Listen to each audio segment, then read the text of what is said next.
अस्सलामुअलैकुम। कैसे हैं आप सब?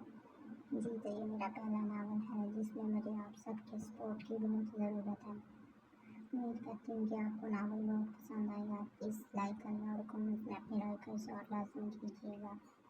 शुक्रिया जी। तो डियर रीडर, ये मेरा पहला नावल है और इसकी पहले जो भी आपकी आई थी वो वॉइस रिकॉर्ड नहीं थी, तो अब मैं वॉइस रिकॉर्डिंग दे रही हूँ। तो प्लीज़ आपने अच्छा सा रिस्पॉन्स देना और अपनी राय का इज़हार लाज़मी करना है। आइए चलते हैं हमारे नावल की तरफ। बिस्मिल्लाहिर्रहमानिर्रहीम। किस्मत अस्कारी शहजादी, एपिसोड 6। वो इस वक्त अपने कमरे में कोई फिल्म देखने में मसरूफ थी जब इसके कमरे का दरवाज़ा खुला। अरीशा, ये क्या घटियापन करती रहती हो? निकट बेगम ने आगे बढ़ती इसके कानों से हैंड फ्री निकाल लिया। अब क्या कर दिया है मम्मा? कम अज़ कम इस कमरे में तो सुकून से रहने दिया करें। अरीशा ने नहायत बदतमीजी से कहा। अरीशा, क्यों तुम हमें सबके सामने जलील करवाना चाहती हो? कुछ दिनों में निकाह है तुम्हारा बदर के साथ। क्यों नहीं समझ रही तुम? बदर से तुम्हारी शादी के लिए क्या कुछ नहीं किया दाजान ने? सिर्फ तुम्हारे बाबा की वजह से, क्योंकि तुम हमारी इकलौती बेटी हो। और फिर अगर बदर से तुम्हारी शादी हो गई तो सरदारनी बनोगी तुम। समझ रही हो ना मेरी बात? निकट बेगम ने हर बार की तरह अरीशा को समझाने की कोशिश की, पर वो ये भी जानती थी कि अरीशा को इनकी बातों से कोई फर्क नहीं पड़ता। लेकिन वो फिर भी कोशिश करती कि कब इनकी बेटी इस बात को समझ जाए। मगर वो ये नहीं जानती थी कि अरीशा लाचार ने अभी जिंदगी में बहुत से गलत फैसले करने थे जिनका खमियाजा भुगतना था। अभी तो अरीशा लाचारी के गुरूर को खाक होना बाकी है।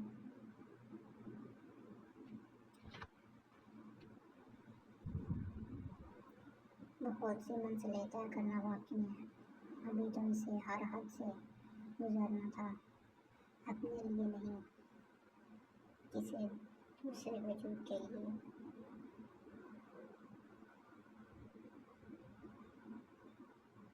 जी नूरे, अरीशा ने गोया बात ही ख़त्म की हो। निगत बेगम अपनी लाठी की इस पिटाई पर दांत पीस कर रह गई। आइए चलते हैं अगले सीन की तरफ।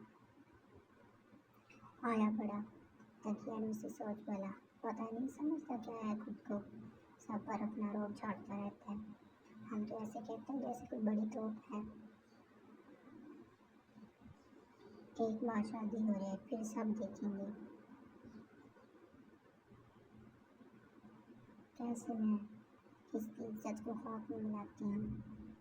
अरीशा ने नहुसत से सर झटका। अरीशा को शुरू से ही बदल नहीं पसंद था। वजह इसका इकलौता होना जिसकी वजह से वो सबका लाडला था।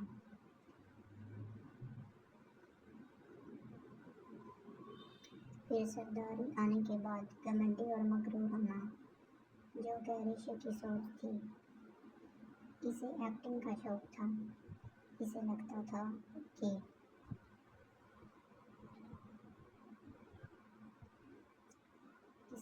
कि वो सबको मना लेगी, क्योंकि वो भी तो लाडली थी सबकी। बात तब हाथ से निकली जब अरीशा 12 साल की थी। वो जब स्कूल में किसी ड्रामे में हिस्सा लिया था और घर में किसी को खबर तक नहीं हुई, ताकि वो इस मुकाबले में ट्रॉफी अपने नाम कर चुकी थी। आज वो बहुत खुश थी, क्योंकि अरीशा को लग रहा था सब इसकी कामयाबी पे खुश होंगे।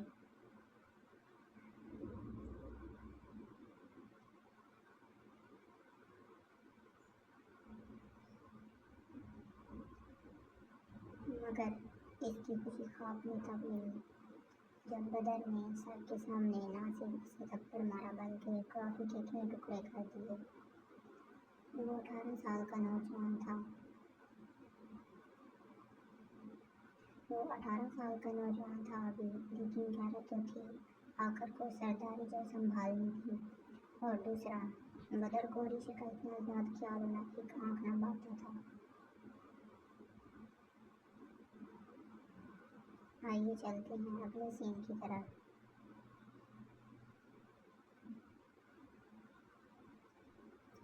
इस दिन से ही ऋषि ने बदर को अपना दुश्मन समझना शुरू कर दिया। बदतमीजी से बात करना, गोया हर वो काम करना जिससे बदर मना करता। आहिस्ता आहिस्ता बदर ने भी कहना छोड़ दिया। वजह, दाजान, जिन्हें ये बात एक आंख नहीं बाती थी कि कोई इनकी लाडली को रोक टोक करे। हाँ, हेलो।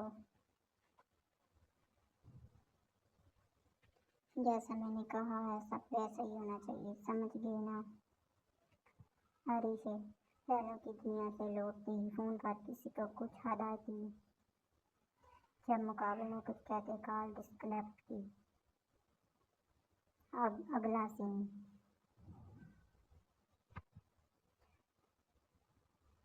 यहाँ दुनिया के टॉप बिजनेसमैन की मीटिंग थी। इनमें हर किसी की कोशिश थी कि डील इसे मिले, और चाहता भी क्यों ना। आखिर को अर्शमान मलिक कोई मामूली नाम तो नहीं था।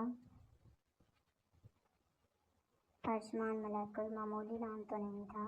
वो बिजनेस की दुनिया का बेताज बादशाह था, जिसकी एक झलक देखने के लिए घंटों इंतजार करना पड़ता।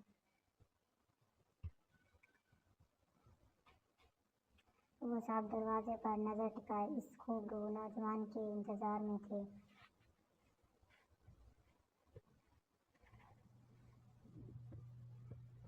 जब क्लिक की आवाज से दरवाजा खुलता चला गया, जहां एक 30 साल खूबरू मर्द ब्लैक थ्री पीस पहने, बूढ़े बालों को जेल से सेट किए, एक हाथ में ब्रांडेड घड़ी पहने, एक हाथ पैंट की पॉकेट में डाले, मोबाइल में कुछ टाइप करता क्रोफर से चलता सरबराह नशिस्त पर विराजमान हुआ, और मोबाइल और टेबल पर रखते एक सरसरी सी नजर सब पे डाली। फिर मीटिंग शुरू करने का इशारा किया था। 2 घंटे के बाद आखिर को ये मीटिंग अपने इख्तिताम को पहुंची। सबको बेसब्री से इंतजार था, मगर मुकाबल इत्मीनान से एक्सक्यूज करता मीटिंग रूम से निकलता गया। अर्शमान मीटिंग रूम से सीधा अपने ऑफिस में आया था। सदीकी साहब, पाकिस्तान के लिए जो भी पहली फ्लाइट हो उसकी टिकट बुक करवा दें। जी सर, लेकिन डील का क्या?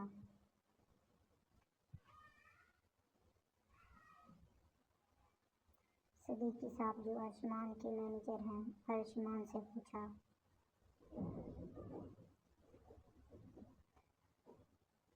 आपको क्या लगता है सदीकी साहब, क्या हमें यह डील करनी चाहिए? अर्शमान ने उल्टा सदीकी साहब से पूछा। नहीं सर, अगर मैं अपने तजर्बे से कहूँ तो मुझे इनके आइडियाज़ खास पसंद नहीं आए।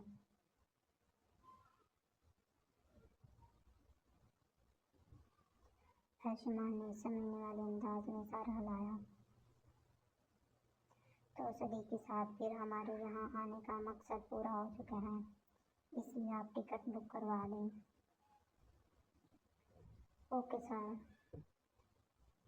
सदीकी साहब कहते चले गए। बहुत जल्द मुलाकात होगी। दिले जानान। अर्शमान ख्यालों में उस खूबसूरत सी अप्सरा से मुखातिब हुआ, जो इसका सुकून चैन सब छीने अपनी दुनिया में मगर रहती थी। जाने कब समझोगी मेरा दिल का हाल। अर्शमान ठंडिया भर के रह गया।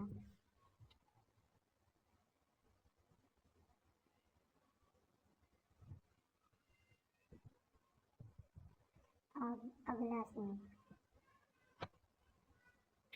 नूर और याशा इस वक्त कोई इंडियन हॉरर मूवी देख रहे थे जब अचानक याया ने पीछे से नूर के कंधे पे हाथ रखा। आह, भूत, बचाओ, याया, याया। नूर डर के मारे दोनों हाथ मुंह पर रखती ऊंची आवाज में चीखना शुरू हुई।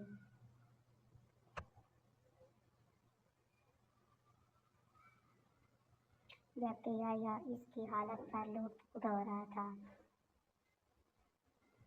हा हा हा हा।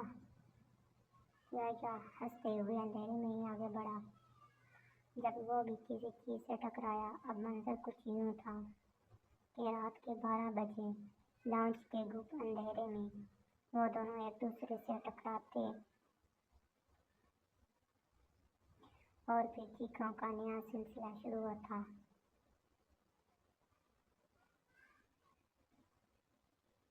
अब अगला सीन।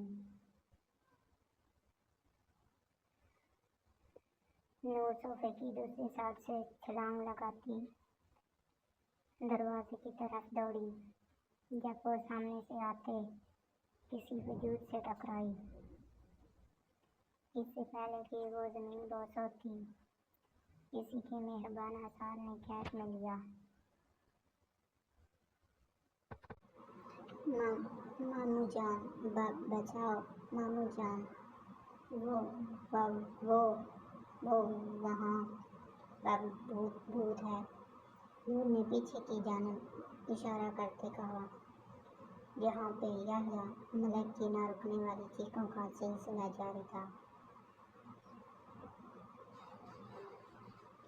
जी, तो ये थी हमारी आज की एपिसोड। अब आपने अच्छा सा रिस्पॉन्स देना है ताकि नेक्स्ट एपिसोड जल्दी से मिल सके। Please don't copy my novel without my permission.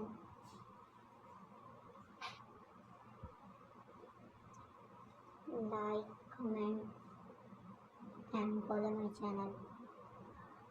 तो जी, ये थी हमारी आज की एपिसोड। मुझे थोड़ा मज़ा आया पढ़ के। अब आपने भी बताना है आपको कैसी लगी एपिसोड और आपको किनके ज़्यादा सीन चाहिए को। मुझे तो याह्या और नूर बहुत अच्छी लग रही हैं। इनकी टॉम एंड जेरी की तरह की लड़ाई है ना, तो बड़ा मज़ा आ रहा है मुझे तो।